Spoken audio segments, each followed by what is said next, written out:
Hello दोस्तों, आज फिर मैं आपके सामने हाजिर हूँ कुछ सिखाने वाली कहानी लेकर। वो कहते हैं ना कि जैसी करनी वैसी भरनी।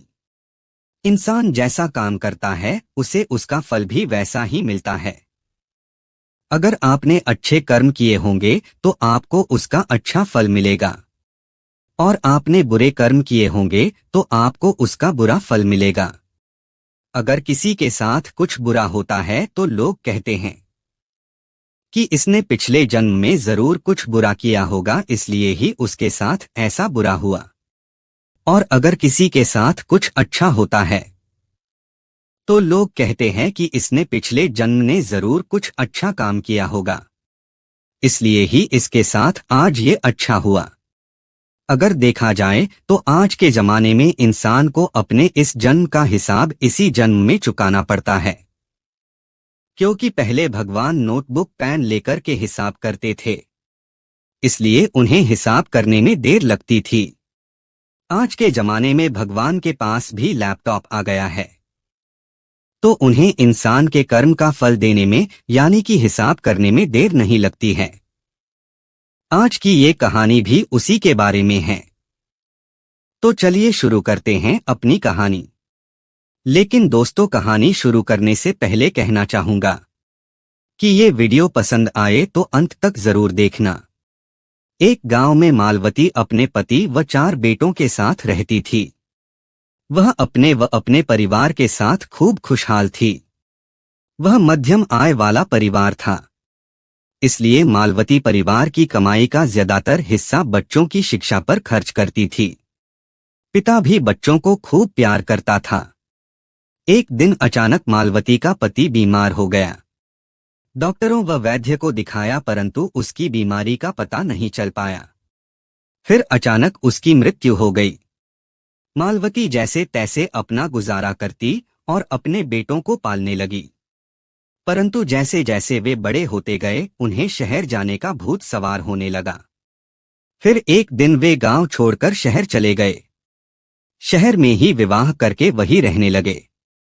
मालवती बूढ़ी हो चुकी थी, परंतु उसने हिम्मत नहीं हारी। सिलाई बुनाई का काम करके अकेली ही रहती थी और अपने घर का गुजारा चलाती थी।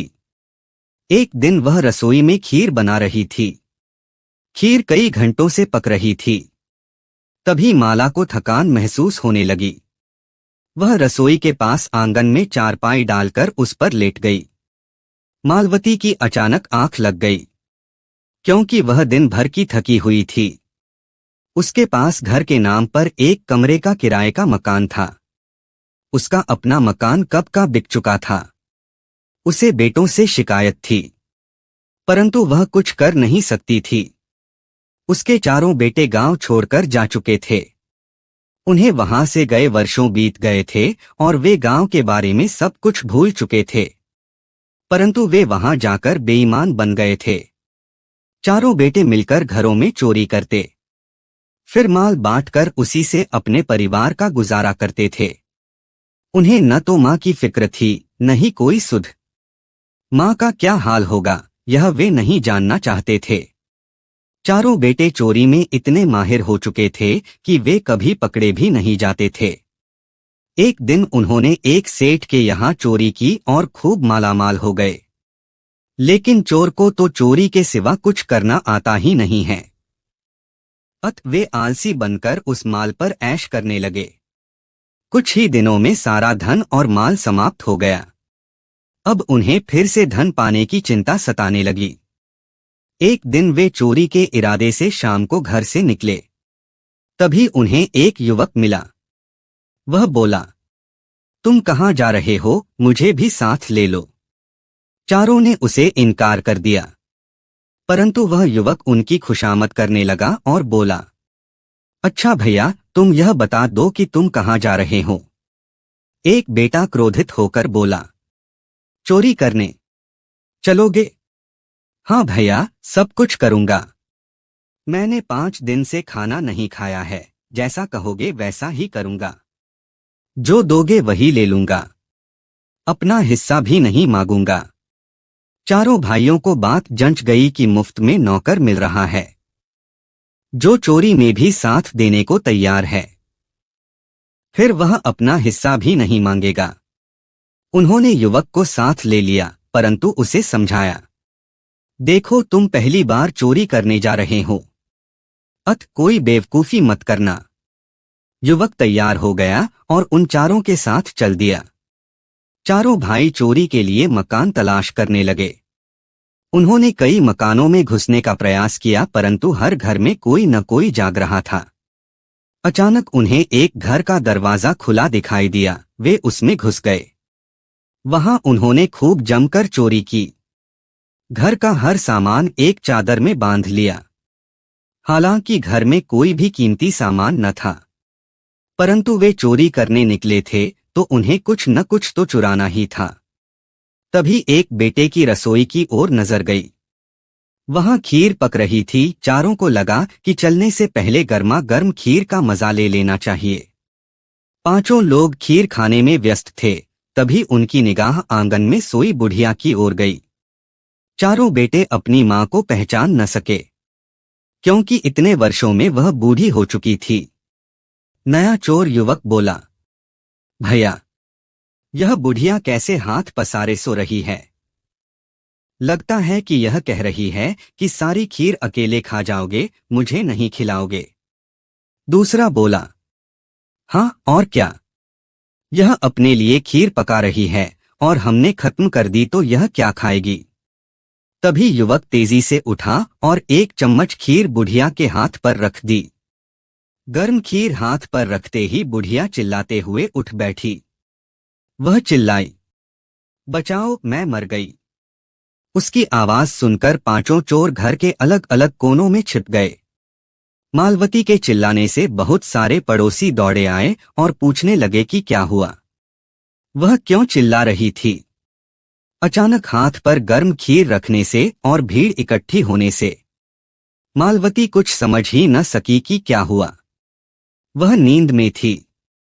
तभी एक पड़ोसी ने पूछा, अम्मा क्या हुआ? मालवती बोली, पता नहीं क्या हुआ, मैं तो सो रही थी। यह खीर मेरे हाथ पर कहां से आई, यह तो ऊपर वाला ही जाने। सभी चोर अलग कोनों में छिपे बुढ़िया की बातें सुन रहे थे और घबरा रहे थे कि वे कहीं पकड़े न जाएं। युवक, जो नया चोर था और पहली बार चोरी करने निकला था, इत्तेफाक से ऊपर छत के किनारे छिपा बैठा था। मालवती की बात सुनकर उसे यूं लगा कि बुढ़िया ने उसे देख लिया है, तभी कह रही है कि ऊपर वाला जाने। वह ऊपर छिपे छिपे ही जोर से बोला, मैं क्या जानूं, यह तो बाथरूम वाला जाने कि क्या हुआ। युवक की बात सुनकर बाथरूम में छिपा चोर घबरा गया कि वह पकड़ा जाएगा तो उसकी पिटाई होगी। वह स्वयं को बचाने के प्रयास में बोला, मैं क्या जानूं, चारपाई के पीछे वाला जाने। तभी चारपाई के पीछे वाला बोल उठा, वाह, मुझे क्यों फंसा रहे हो? मैं क्या जानूं, सीढ़ियों वाला जानता है कि क्या हुआ। सीढ़ियों वाले ने भी तुरंत इसी तरह चिल्लाकर कहा, मुझे क्यों फंसाते हो, मैं क्या जानूं कि क्या हुआ। यह तो बिस्तर के पीछे वाला जानता है। सारे अड़ोसी पड़ोसी व मालवती सब हैरान थे कि आवाज कहां कहां से आ रही है। वे सब एक साथ झपट पड़े और पांचों चोरों को पकड़ लिया। पांचों चोरों को जेल में डाल दिया गया। वहां पुलिस ने उनका अता पता पूछा तो पता लगा कि उनमें से 4 चोर तो मालवती के ही बेटे थे। चारों ने बहुत मिन्नतें की उन्हें बख्श दिया जाए, परंतु मालवती ने कहा, मैं बचाने वाली कौन होती हूं? तुम लोगों ने आज तक जो किया उसका फल तो तुम्हें मिलना ही था। इंसान अपने जीवन में किए कर्मों का फल अवश्य भोगता है। किसी ने सही ही कहा है कि जैसी करनी वैसी भरनी। दोस्तों, आशा करता हूं कि आपको ये कहानी जरूर पसंद आई होगी। कमेंट करके जरूर बताना आपको ये कहानी कैसी लगी और आप किस तरह की कहानी सुनना पसंद करते हैं। अगर पसंद आई हो तो लाइक और शेयर करें और चैनल को सब्सक्राइब करें ताकि हर नई वीडियो का नोटिफिकेशन आपको मिलता रहे। धन्यवाद।